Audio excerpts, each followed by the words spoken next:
The first thing I want you to understand is that I did not discover the betrayal because I was suspicious, clever, or already watching my business partner. My name is Callie Achterberg. I discovered it because a new accountant, a woman we had hired only to clean up our foundation's records before a grant audit, called me one ordinary Wednesday afternoon and asked a question that made the room around me go quiet. She said, "Callie, can you point me to the board approval for executive director compensation?" I remember looking at the framed photo on my office wall, the one from our first trade school scholarship dinner, and thinking she must have misread something. Our foundation did not have an executive director. It had a volunteer board. More importantly, our bylaws, the same bylaws I had helped write 5 years earlier, said board members served without compensation. That included me. That included my business partner, Thea Langford. Thea and I owned a mid-sized construction company together. We had built it over 9 years from 2 women taking renovation jobs nobody else wanted into a company with crews, trucks, long-term commercial clients, and enough stability that people in our town treated us like a local success story. We started our charitable foundation because both of us came from working-class families. Both of us had learned trades before we ever learned balance sheets, and both of us knew how one scholarship or one apprenticeship placement could change the direction of a young person's life. Or at least I believed both of us knew that. The foundation funded local trade school scholarships, tool stipends, safety certification fees, and apprenticeship programs with contractors who were willing to train students who otherwise might not get a first chance. Thea took the lead on the foundation's day-to-day work because she had stronger relationships with the schools. She loved shaking hands at award ceremonies. She knew instructors by first name. She had a way of making donors feel like they were part of a practical mission instead of just writing checks. I handled more of our construction company's operations, estimating, contracts, hiring, and legal reviews, and I trusted her with the foundation because that was what partners did. For years, that trust felt like one of our strengths. Then that accountant called, and within a few minutes, it began to feel like the weakness Thea had quietly used. The accountant's name was Marisol Kent. We had hired her because the foundation planned to apply for a larger regional workforce grant, and the application required more formal financial documentation than we had maintained in-house. We were not sloppy in the sense of losing money or failing to file basic reports, but the foundation had always been run with a small-town informality that now embarrasses me to admit. Thea would send updates, the board would approve broad budgets, we would talk about impact at quarterly meetings, I would see pictures from scholarship ceremonies and thank you letters from students. Because the cause was close to my heart, I let emotional proof stand in for operational proof. I saw students smiling with tool bags and certificates, and I assumed the machinery behind the scenes matched the mission we were selling to the public. Marisol was not emotional about it, she was methodical. She told me she was reconciling payroll expenses against board minutes, and there was a recurring line item marked Executive Director Compensation, paid through a payroll provider, with taxes withheld and quarterly filings attached. She could not find any board vote authorizing it. She could not find an employment agreement approved by the board. She could not find a conflict of interest disclosure. She could not find comparable salary data. She could not even find a board resolution amending the unpaid service clause in the bylaws. I asked her whose name was on the payroll record even though I already felt the answer pushing against my ribs. Marisol paused for only a second and said, "It is Thea Langford. I did not call Thea right then." That surprises some people when I tell the story, because they imagine betrayal creates one clean dramatic moment, one slammed phone call, one confrontation across a desk. In real life, shock often makes you careful. I had known Thea for more than a decade. I had watched her work 18-hour days when our company was young. I had been in her kitchen when she cried after her father died. She had stood beside me when banks treated us like 2 women with work boots and ambition were a cute risk instead of a serious business. So when Marisol said Thea was being paid from the foundation, some part of me immediately started searching for a harmless explanation. Maybe there had been an administrative services agreement I had forgotten. Maybe she had been reimbursed for something and it was coded badly. Maybe one of our outside advisors had told her to classify certain work that way. Maybe. But underneath all the maybes was the bylaws document, clear as a locked door. Board members served as unpaid volunteers. Compensation required independent approval. Insider transactions required disclosure. And I knew I had never approved paying Thea from charitable funds. I told Marisol not to alert Thea yet. I kept my voice steady and asked her to pull a complete history of every payment under that line item from the foundation's founding to that day. I wanted dates, amounts, payroll records, source approvals, memos, emails, anything connected to it. Marisol asked if she should continue the broader audit preparation. I said yes, but quietly. Then I hung up and sat in my office without moving for so long that my assistant knocked to ask if I was still taking my 4 o'clock meeting. I said I needed 10 minutes, I needed much more than that. The first report Marisol sent came 2 days later. I opened it after everyone had left the office because I did not trust myself to read it while Thea was in the building. The payments had begun 3 years earlier, not with one reimbursement or a one-time consulting fee, but with a formal payroll setup. Thea had been receiving regular compensation from the foundation, categorized as executive director compensation, for just over 3 years. The total was a little more than $240,000. The records showed taxes withheld, direct deposits, and payroll provider reports. On paper, it had the tidy look of something legitimate. That made it worse. This was not a careless misunderstanding scribbled into the wrong column. Someone had built a system. Someone had given it a title. Someone had allowed it to run month after month while our foundation continued telling donors and schools that their money was funding scholarships and apprenticeships. I read the spreadsheet 3 times. I printed it because staring at it on a screen made it feel too easy to close. Then I opened our foundation bylaws, the conflict of interest policy, the board minutes from the last 5 years, and our public annual summaries. The missing pieces formed a picture faster than I wanted them to. There was no board approval, there was no disclosure, there was no independent review, there was no compensation committee, there was only Thea, inside an organization built on trust, deciding she deserved to be paid and arranging for the charity to pay her. My first instinct was anger, but my second was fear, not fear of Thea exactly, fear of what else I had missed. If she had taken $240,000 from the foundation, what had that done to the students we claimed to support? Had we cut scholarships? Had we denied tool stipends? Had we promised schools a level of funding we were no longer providing? I could not answer that from the payroll report alone. That was the moment the story stopped being only about my business partner betraying me and became about whether our foundation had betrayed the students whose names we used in brochures. The next morning I called an attorney named Priscilla Nakamura. I knew her through a regional nonprofit association, and I remembered her because she had once given a presentation on fiduciary duties that made half the room uncomfortable. She specialized in nonprofit governance, charitable compliance, and disputes involving insiders who treated mission money like personal money. I told her everything I knew and sent the documents. She was calm in the way experienced lawyers are calm when they know the situation is worse than the client has accepted. She asked who controlled the foundation's accounts. I said Thea had operational authority, but 2 signatures were required for large disbursements. She asked who prepared board packets. I said Thea did, with administrative help. She asked whether the full board had ever discussed compensating her. I said absolutely not. She asked whether our public materials still claimed scholarship numbers from earlier years. I said I thought so, because our marketing team reused language from prior brochures unless Thea updated the numbers. There was a silence on the line after that. Then Priscilla said, "Before you confront her, you need a full reconstruction. Not just what she paid herself, you need to know what happened to the program because of it." She referred me to a forensic accountant named Cornelius Achterberg. He had worked on nonprofit fraud matters, grant compliance issues, and messy situations where the records were technically present but the story they told had been hidden by polite language. I met him and Priscilla in a conference room 2 days later with boxes of foundation records, board minutes, donation summaries, grant applications, scholarship lists, payroll exports, and marketing materials. Cornelius was soft-spoken, almost gentle, but his questions were exacting. He wanted bank statements directly from the bank, not just reports Thea's office had generated. He wanted the payroll provider's setup records. He wanted access logs, if available. He wanted copies of every scholarship award letter, every school invoice paid, every donor appeal, every annual impact summary, every grant application, and every board packet from the last 5 years. He also asked me one question I hated answering.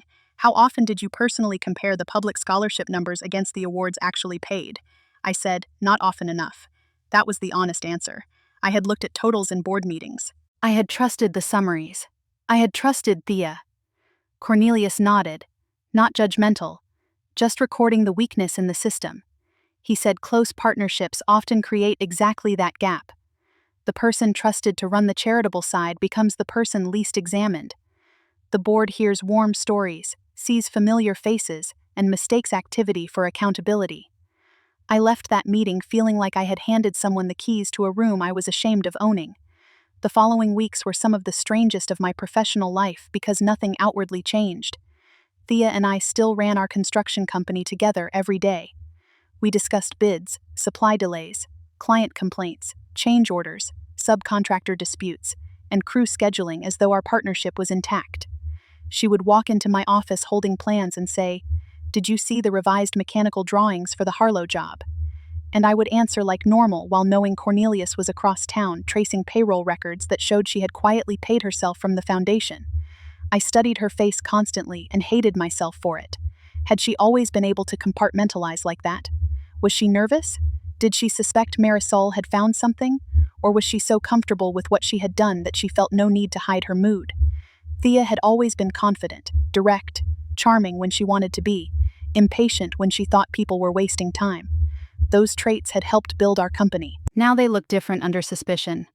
One Thursday, we sat in a project meeting with 3 managers, reviewing a problem at a municipal renovation site. Thea made a joke about bureaucracy slowing down real work, and everyone laughed. I looked at her hands resting on the table and thought about the scholarship checks that had not gone out while her direct deposits did. Later that same day, she mentioned she was attending a trade school awards event on behalf of the foundation. She said, almost proudly, "They asked me to say a few words about how industry partnerships can fill the gap for students." I managed to nod. I asked which school. She named one of our longest-running partners. I already knew from Cornelius's preliminary notes that their scholarship allocation had been cut 2 years in a row. The public brochure still listed the old number. Hearing Thea talk about filling the gap while she was part of the gap made my skin feel too tight. Priscilla had warned me not to confront her early. If I raised only the compensation problem, Thea might try to frame it as a technical governance mistake. She could resign from the foundation role, push for a retroactive vote, offer partial repayment, and pretend the damage was limited to paperwork. Priscilla wanted the full pattern documented first: the unauthorized compensation, the lack of approval, the absence of required benchmarking, the decline in actual scholarships, and the false or outdated claims in donor and grant materials. Waiting was miserable, but she was right. If I confronted Thea with only one thread, she could tug it loose. I needed the whole fabric laid out. Cornelius worked through records with the patience of someone who knew numbers become witnesses when people stop telling the truth. He found that Thea had used a consulting arrangement template that appeared, at a glance, to resemble legitimate nonprofit executive compensation documentation. It described duties, estimated hours, administrative responsibilities, program development, school coordination, donor relations, and compliance support. It even used phrases like reasonable compensation and market-aligned services. But the template had never been approved by the board. It had not been signed by an independent officer. No one had performed a comparable salary review. No independent members had met without Thea present. No conflict disclosure had been recorded. The arrangement failed the most basic governance tests. Cornelius explained that nonprofit insider compensation is not automatically illegal, but it has to be handled carefully. Independent approval, comparable data, clear documentation, and proof the person receiving compensation did not control the decision. Thea had skipped all of that. She had not misunderstood the rules. She had bypassed the rules. The more Cornelius reconstructed, the clearer the program impact became. In the first 2 years of the foundation, before Thea began paying herself, we funded a strong and growing number of trade school scholarships. We covered tuition gaps, certification exams, basic toolkits, and apprenticeship readiness grants. Schools came to rely on the foundation as a predictable partner. Then, in the same year, Thea's compensation began. The scholarship count dropped. The next year, it dropped again. The third year, it stayed below our original level, even though our public materials still used language suggesting the program was expanding. Our donor appeal letters referred to a growing pipeline of students. Grant applications described funding levels based on prior year highs. Website copy said we were supporting dozens of students annually in numbers that no longer matched reality. Thea had not necessarily written every line herself, but she had supplied the program data, approved the foundation updates, and attended donor meetings where those claims were repeated. That was the part that made me feel physically ill. $240,000 was a large amount of money. It mattered. But the deeper harm was measured in people who never got called. Students whose applications sat in a folder while the foundation budget tightened around Thea's paycheck. A young woman who might have gotten her welding certification. A single mother who might have received a tool stipend. A student who might have stayed in school instead of taking another low-wage job because the gap was a few $1,000s too wide. We had built the foundation to create practical openings. Thea had narrowed those openings and kept smiling beside the banners. While Cornelius worked, I began reviewing old emails with a different eye. There were messages where school administrators asked whether funding would return to prior levels. Thea had replied with phrases like budget timing, donor cycle, and strategic focus. There were board packet summaries that grouped program expenses broadly enough that the compensation line did not stand out. There were marketing approvals where our team reused previous impact language and Thea responded with, "Looks fine." There were calendar invitations for donor lunches where she presented herself as the face of the foundation, not as someone taking a private salary from it. I also found moments when I had missed chances to ask harder questions. A scholarship chair had once said in a meeting that awards felt tighter that year, and Thea explained it as increased administrative costs tied to grant readiness. I had accepted that. A donor had asked if our scholarship count was still accurate, and Thea said we were in the same range. I had not asked to see the list. Those memories became a second kind of pain. Thea had made the decision, but the oversight failure had room around it, and I was part of that room. Priscilla told me to keep those issues separate. Accountability for Thea's breach was one thing. Correcting the foundation's governance failures was another. Both mattered. Neither erased the other. Finally, after nearly a month, Cornelius finished his reconstruction. Priscilla scheduled a meeting at our office for a Friday morning before most staff arrived. I told Thea we needed to discuss foundation compliance before the grant audit. She seemed annoyed but not alarmed. She walked into the conference room carrying coffee and her tablet, saw Priscilla sitting beside me, saw Cornelius's binders on the table, and stopped just inside the door. For the first time in weeks, her confidence flickered. She said, "What is this?" I said, "Sit down, Thea." She did, slowly. Priscilla began, not dramatically, just firmly. She identified the payroll arrangement, the total compensation, the lack of board authorization, the bylaws prohibition, and the missing compliance steps. Thea looked from Priscilla to me, then to the binder. Her first response was not denial. That told me a lot. She said, "I did real work for the foundation." I said, "No one is disputing that you worked." She leaned forward and said, "Then why are we acting like I stole something? I managed school relationships, donors, events, reporting, all of it. Callie, you know how many hours I put in?" Her voice had the wounded edge of someone who had rehearsed feeling wronged.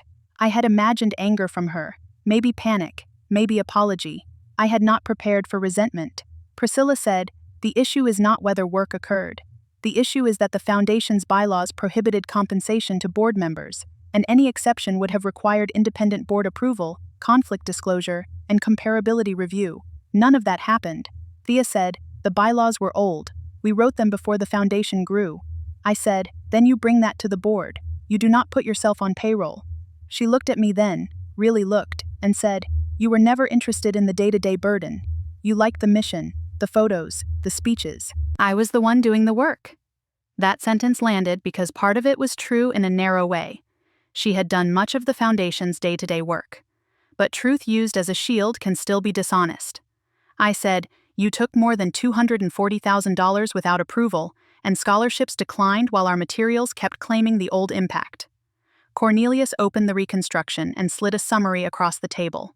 He did not accuse, he just showed the timeline. Compensation begins, scholarship counts drop, public numbers stay inflated. Thea's eyes moved across the page, her mouth tightened. She said, "The program had other costs." Cornelius said, "Yes, I accounted for those." The compensation is the largest new recurring administrative cost during the decline period. Priscilla added that grant applications and donor materials containing outdated or materially misleading impact numbers could create regulatory exposure beyond internal governance violations. That was when Thea's posture changed. Until then, she had been defending herself to me. Once Priscilla mentioned regulators and grant-making organizations, she understood this was not a private argument between partners.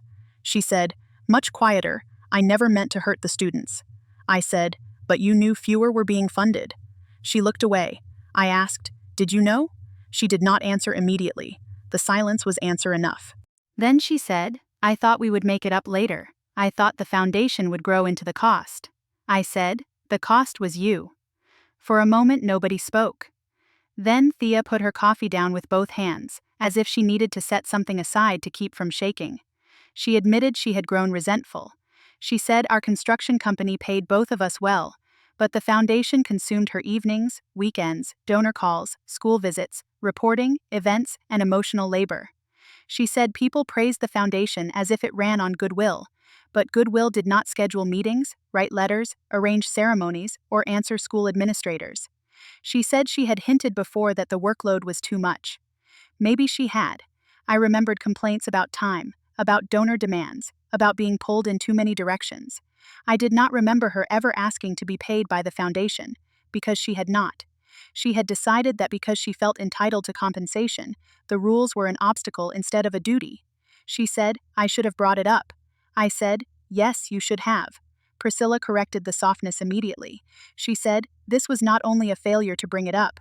You created and maintained a compensation arrangement for yourself from charitable funds, while serving as an insider with control over foundation operations.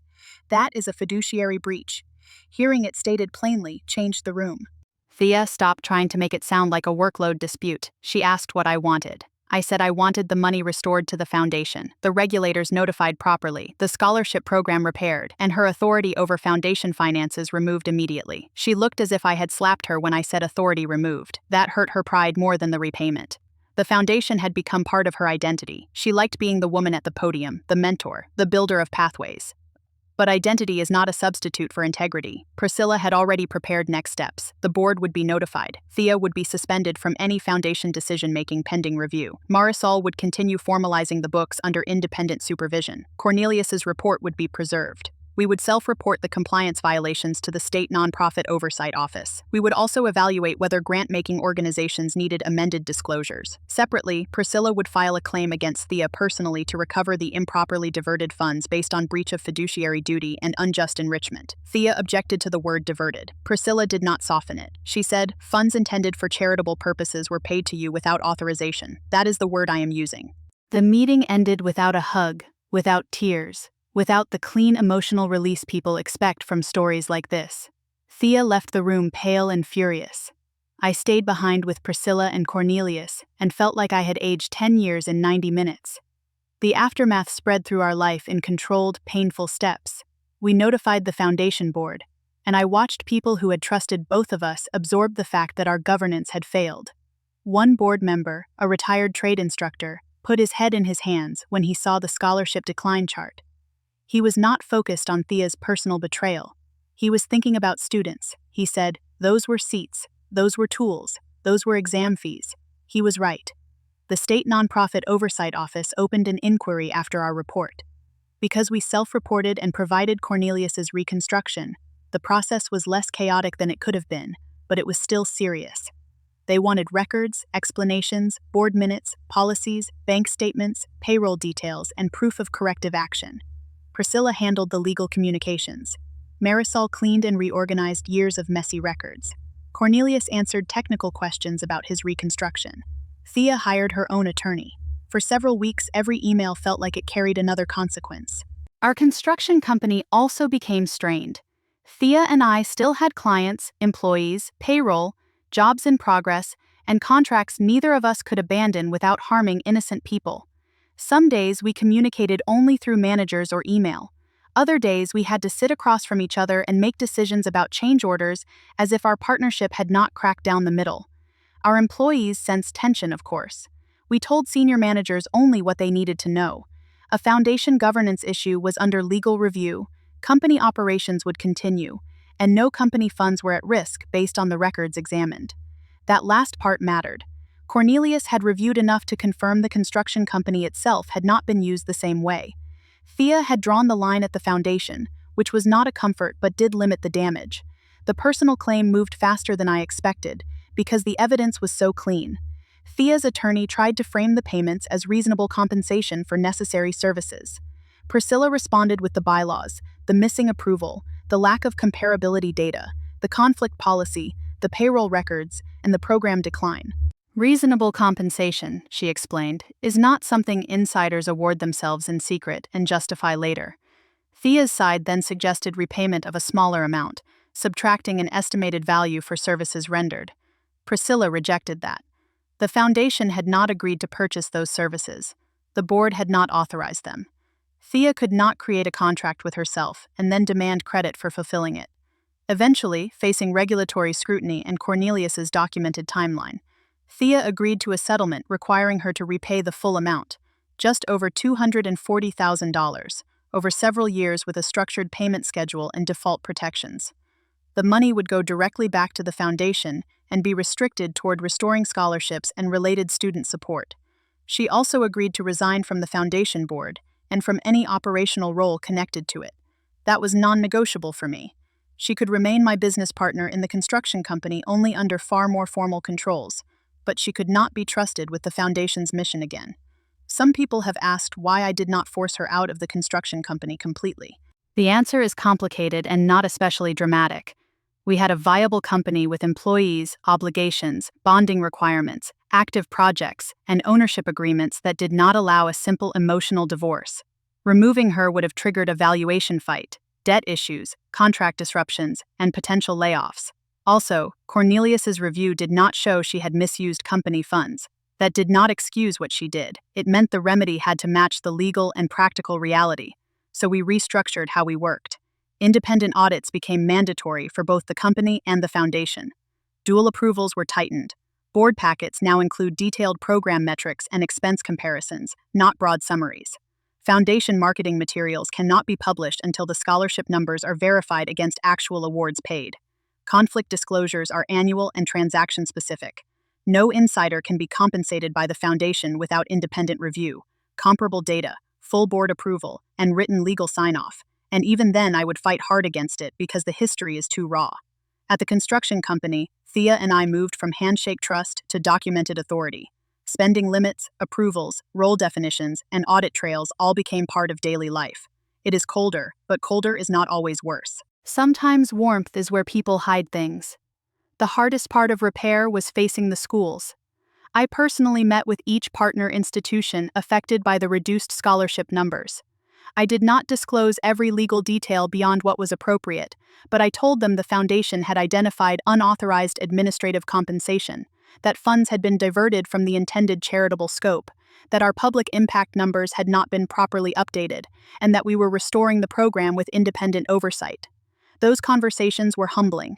One financial aid coordinator listened quietly, and then pulled out a folder of students who had been waitlisted for support during the years our awards declined. She did not do it to punish me. She did it because she wanted me to understand that foundation numbers become real decisions in real offices. When a scholarship is not available, someone has to tell a student there is no money. Someone has to watch their face change. I drove home from that meeting and cried in my car in a grocery store parking lot because the harm was no longer a chart. It had names, it had applications, it had people who had almost made it. The restored funds did not magically fix the lost years. We could fund new students. We could expand tool stipends. We could create emergency completion grants for students at risk of dropping out over small balances. We could correct our public materials and apologize to donors.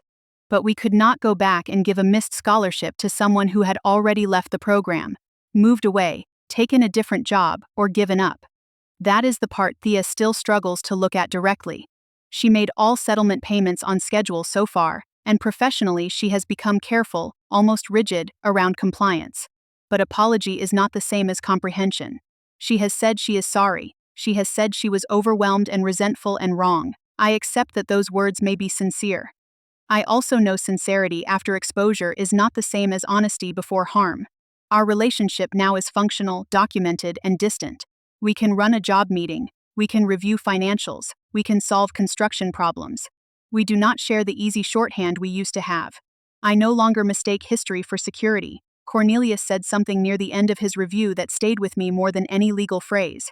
He said self-dealing in partner-run or family-run charitable foundations happens so often because the same closeness that creates trust also creates the perfect blind spot. People think independent oversight is an insult, as if asking for records means accusing someone of bad character. But oversight is not an insult. It is how a mission survives human weakness. He said the dollar amount mattered, but what troubled him most was the decline in scholarships hidden behind unchanged public claims. That meant the foundation was not merely failing internally. It was continuing to ask donors, schools, and grantmakers to believe in an impact it was no longer delivering. That distinction changed how I think about charitable work forever. Good intentions at the beginning do not protect an organization from bad decisions later. A beautiful mission can still be used as cover. A familiar face can still sign the wrong form. A partner can believe she deserves something so strongly that she stops seeing who pays for it. I still keep one photo from our first scholarship dinner in my office, but I moved it from the wall to a shelf behind my desk. In the picture, Thea and I are standing on either side of a young student named Maribel, who had just received funding for her electrical program. Maribel graduated, got licensed, and later sent us a thank you note saying the scholarship made her feel like someone expected her to finish. That sentence is now taped inside the foundation's audit binder. Someone expected her to finish. That is what the foundation was supposed to be. Not a stage for Thea. Not a payroll solution for resentment. Not a marketing line we could keep repeating after the numbers changed. It was supposed to be a promise backed by money, records, and follow-through. If you are part of a family business, a partnership, a church fund, a local charity, or any organization built on personal trust, please do not wait for a new accountant to ask the question nobody else has asked. Read the bylaws, check the board minutes, match the public claims to the actual numbers. Make the controls formal before someone gives you a reason to wish you had. I learned that lesson by discovering that my business partner had paid herself through our company's charity foundation, while students quietly lost opportunities we had promised to help provide. What would you have done if you were in my position, especially if the person responsible was still your business partner in a separate company with employees depending on both of you? Share your thoughts, and if you have ever seen trust used as an excuse to avoid accountability, I would like to hear how you handled it. Thank you for listening, and subscribe for more stories about betrayal, accountability, and the hard lessons people learn when money, trust, and family-like partnerships collide. I hope you take care of yourself, and I hope the people you trust understand that trust is something they are supposed to protect.